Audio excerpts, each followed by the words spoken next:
So I just got done publishing a video all about UV unwrapping and UV mapping. Not like my typical step-by-step tutorials, but more of a lecture style video in which I answer as many questions on the subject as possible. So if you don't have a really strong grasp on the subject, I highly encourage you to watch it. Now, that being said, I wanted to make sure I followed that video up with more of a hands-on tutorial. And that's exactly what this is. So I went ahead and walked you through step-by-step exactly how to use the tools in KeyShot to achieve this. So if that sounds interesting to you, let's dive in. And if you want to follow along with today's tutorial, head on over to willgibbons.com/download so you can get your free model and learn how to unwrap UVs in KeyShot today. All right, it's a good time to mention that I'm running KeyShot 9.3 Pro, and if you do not have KeyShot 9, you're not going to have access to the UV unwrap tools. Go ahead and grab the step file that you got from my website, drag that right on into KeyShot's import window, go ahead and take the default settings. Now this is a calculator. I'm going to run through how to set up the UV unwrapping first, and then we'll get to the other materials and lighting and all that stuff. So if you're just here for the UVs, we're gonna deal with that first. I'm gonna go ahead and hit Alt and left click on the blue part to hide everything else. Now, if we go ahead and look at this material, double click it, go into textures, right click on color, go down to textures and choose a mesh texture. And if we scale it down, you'll see we get all of these little blue and black dots. Let's change the background to white and change it from mapping type box to UV. And of course, they're now too small, so we make them bigger. And this exposes all the issues that come with using the built-in UVs because this was modeled in Fusion 360, a CAD software. So I had no control over the UVs in that software. So we're gonna go ahead and fix that now. I'm gonna right click and delete this texture. The easiest way to get this done is to actually break this into multiple surfaces. I tried a lot avoiding that method, and while I had some degree of success, it just didn't work out as well. So we're gonna have to break this into, I think 3 separate surfaces, or 4 maybe, but it will work out. Now, I'm gonna go ahead and right click on here and go down to Split Object Surfaces. And let's make this window bigger so you guys can see. All right, now our splitting angle is set to 45, that's fine. We're gonna look underneath the model and click on the flat bottom surface. And I wanna take this splitting angle down to something small, like 2, and hit enter.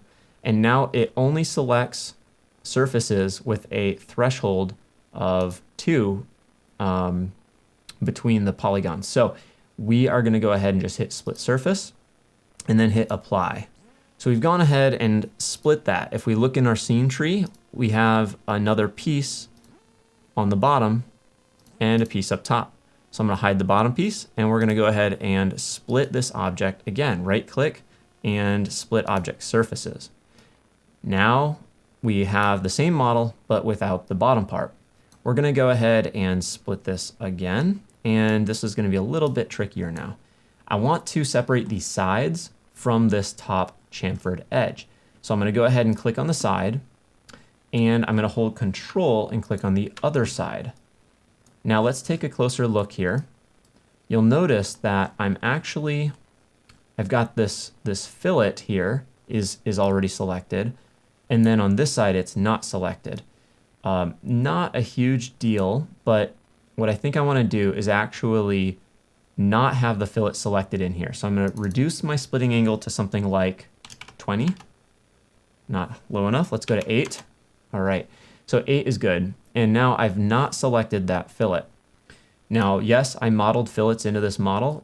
You're gonna need to do that because you can't use KeyShot's rounded edges on a model that has been split into separate surfaces. So unfortunately, we're gonna use our fillets that we modeled into here as a tool. So now I need to grab the fillets down below. Because they're not green yet, that means they're not selected. So I'm gonna hold Control and left click to add rows of polygons to my selection until we've got that whole fillet selected. Same for the other side. It's a little bit tricky.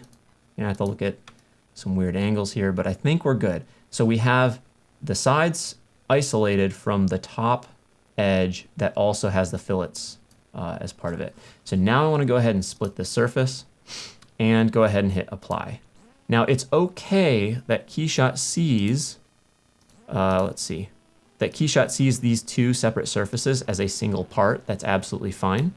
And we are left with the top part as well. So now we're in a good spot to get into our UV unwrapping. Let's start with the simplest part first, which is probably gonna be the bottom. We're gonna go ahead and right click and get into our Unwrap UV tool. Okay, so I'm not gonna give you a full tour of this tool necessarily. There is a quick unwrap, which is great for shells, but this is not a shell. Shells are simpler objects, and perhaps I'll do another tutorial on that. But in this case, I wanted a more real world problem that's a little more difficult. So we're using the advanced unwrap tools. So the first thing we need to do, if you remember from the lecture I did just the other day, that is the video you really should watch if you haven't yet, we need to place our seams. So we're gonna break this surface and we're gonna put a seam in here. So click Add Seam, and we're gonna click the blue dot and another blue dot, and it's gonna draw a red line between them. Now, it's important that you choose a seam that is going to give you a very straight path, and ideally one that is perpendicular to the edge of the polygons. So we don't want any of these weird ones in here. We want a nice straight line cutting right across the surface. And we hit the green checkbox to accept that. The next thing that is important is we need to set a direction guide, because if we don't, KeyShot's not gonna know that we want the UVs to follow this path. So we're gonna set that. And we're gonna do that by hitting the Set Direction Guide and go to the same red dot that we selected here and to the right and hold Shift and, double click, not Shift, just double click, and that will select the whole path all the way around, and that's what we want. Now we hit the green checkbox, and last we see this flood fill is blue. That's already automatically selected. So now we're gonna click on the flat surface. It's got the whole surface selected, and we'll hit Unwrap. And there we go. Sure enough, we've got those UVs following all the way around this flat surface. Very cool. So now we're gonna hit Apply, and we are 1/3 of the way done. Looking good, huh? All right, turning that off, I'm gonna turn on one of the next parts, and that's gonna be the sides. We're gonna do the sides next. All right, same thing here. We're gonna right click and go into Unwrap UV. We'll make this a little bit bigger again. And now we're dealing with two surfaces, so we have to split seams twice, and we have to set direction guides. Now, it's important you consider where you're putting your seams. I'm gonna render this calculator facing the camera, likely in this type of an orientation, so I don't want seams anywhere that the camera can see. That means I'm gonna take us all the way over to the back side of this piece, and we're gonna set our seams over here. So I wanna click on Add Seam. And again, it's important that you find a straight line and look really closely. If I zoom in, you'll see there's two of these knots real close to each other that can cause problems. So I want to select one and then move down and select the next one. And you see the dashed line is KeyShot suggesting the path that you continue to split this. So we'll go ahead and move down to the next knot and just double click, and that means it will accept KeyShot's dashed line. And we just want to make sure that it's not doing anything weird at the bottom here. It's just following our fillet, and it looks like it's good to go. So we're going to hit that green checkbox, and we need to do the same thing on the other side here for the other surface. So again, just going to get nice and close to make sure I'm selecting what I want. And there's a fillet on this other side here. Click on Add Seam, and we're going to zoom in and find where we want to go with this. I think it's going to be this top one right here. So I'll hit that, and then I'll hit the next dot, and you see how it suggests we go to the left? I don't want that. That's not a straight line. So we're actually going to go down and select the next one and then double click. And that should give us our straight path all the way down the inside of the surface, and it looks good to me. So I'll go ahead and hit the green checkbox. Now it's important we set our direction guide here, because notice we have a flat bottom, and then we have this weird angled edge toward the top. If we let KeyShot guess, it's going to try to follow this top edge, and it gets a little bit messed up. I actually want the brushing that we're going to put on here to go just horizontally right across this model without doing any weird directional changes. The easiest way we can do that is do just what we did before. So I'm gonna go down here. I'm gonna use the bottom edge because the bottom edge is flat, and I'm gonna use the set direction guide. Now, if I zoom in to where we've got this edge of the seam, I'm gonna click. Boy, it's real hard to get in there. Okay, so I'm gonna start by clicking here. I'm gonna go to the right one and then double click, and there we go. That's my direction guide. I wanna hit the green checkbox, and I'm gonna do the same for the other side. We'll go ahead and click set direction guide. And I wanna make sure I'm choosing the right blue dot here. It's a little bit awkward. Zoom in. There we go. I'm gonna go one to the right. Oops. Try that again. One to the right and double click. Looks like the selection is good. I'll go ahead and hit the green checkbox. Whew, okay, now we just have to select both surfaces, and we've got our two seams, we've got our two directional guides. Hopefully, if I did it right, the unwrap goes smooth. And it does. You see, it's almost perfect. It's not perfect because we see a bit of a misalignment with these white lines. The inside is much better than the outside. So if we want, we could see where it says region number 2 selected. I could select this outside, which is region number 1, and we could try rotating it just a little if we needed to, like 0.5, and hit enter, and now it's rotated. But unfortunately, that moves it a lot. Let's try a teeny bit, 0.01. So now, let's try 0.02. So now I've nudged this line so it pretty much lines up perfectly. And now I've rotated this map, and we should be super golden, especially from up here, where the camera's gonna be seeing this part. So we wanna accept this, we'll hit apply. And guys, we are 2/3 the way done.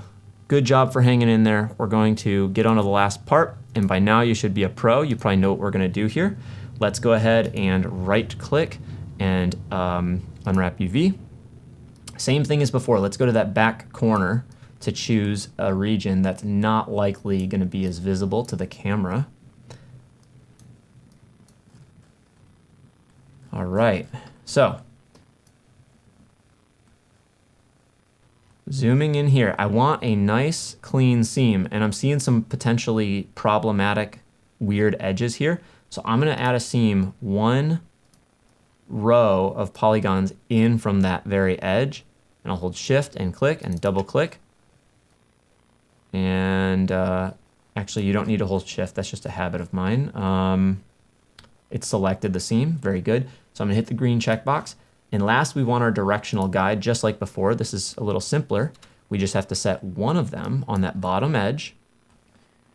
And let's go just like we did. Start with the red dot and then move 1 to the right. Double click, so it should go all the way around, and we'll hit the green checkbox to take that direction guide. And then we'll go ahead and select our surface and hit unwrap, fingers crossed.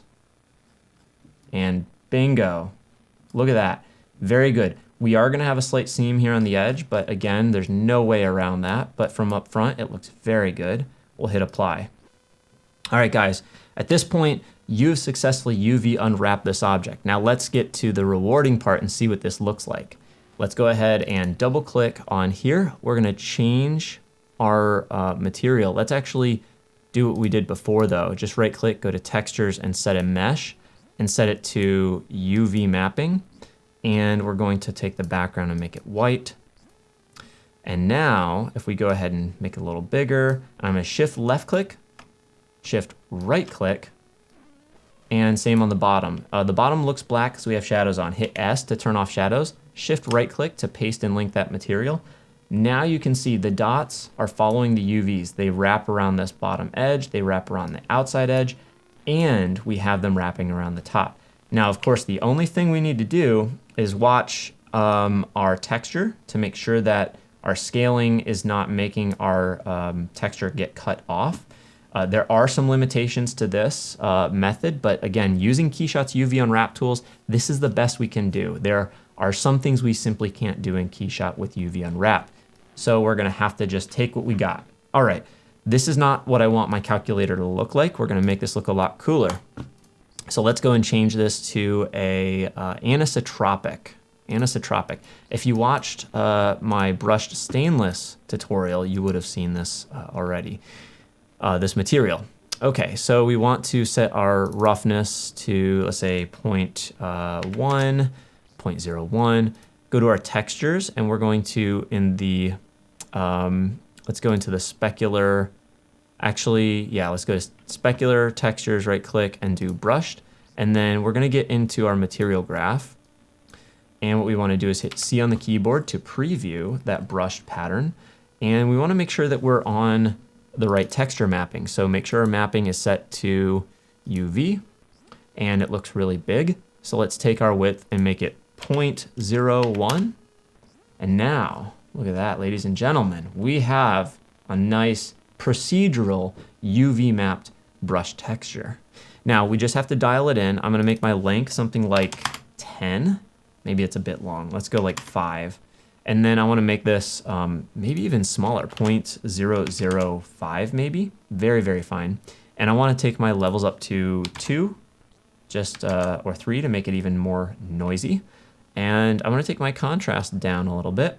And we'll take the color white and make it not quite so bright. And we're gonna take the black and make it not quite so black. There we go. And that is our specular value. If we go to our anisotropic material, we've got our diffuse set to black. We can take another connector out of the brush and pop it into the bump channel. I'm not gonna go deep on how to make this material look super, super amazing.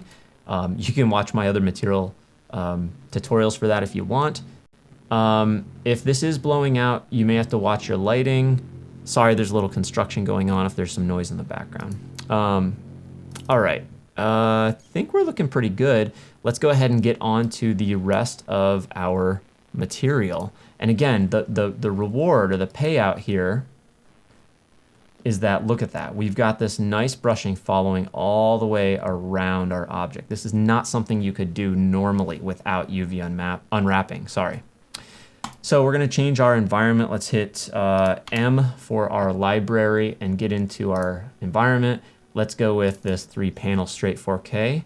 You probably all know by now that's my favorite. Next, we're gonna close that up and we're gonna go ahead and right click, show all parts. Now this top part is glass. Let's make it a solid glass and set the glass color to white. And we're gonna hide that, Control Alt left click. And we're gonna hide the parts that we just made. So let's turn off the frame. Now we have this other part called display. Let's go ahead and turn that off for now. And we're gonna work on the body. Now the body has 2 materials on it. So we're gonna double click the main part and just set it to plastic. And we're gonna make it a black plastic. And I'm gonna add a little bit of roughness. Let's just do 0.1, good enough. Now this top part that's shiny, we don't want this to be glass. It changed to glass because it was linked, or it was the same color as the glass material. So let's make sure that we select this part, right click, unlink material, double click it, make it a diffuse and turn it to pretty much black. This is gonna be the border of the display. So that'll make sense in a second. All right, let's turn on our display. We got to put our texture on here. The background's distracting. We'll hit C to do a solid color for the background. And if we hold Alt and left click this display, now we're looking at just the display. I have included a decal or a label for you in the downloads you can get from the file vault. Should have been in the same folder as the CAD model. Drag that right onto your material and set it as a color. Onto our display part, set it as a color. We're going to change our mapping type to planar. We're just gonna project it down from the top. And I'm gonna scale it down. Let's go ahead and take our, where's our size? Turn off DPI for size and then just drag down our width slider or your height slider till it looks small enough.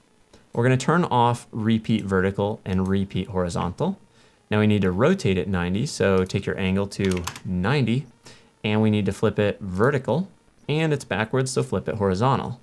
Now at this point, just increase the width or height until it fills up your part pretty much.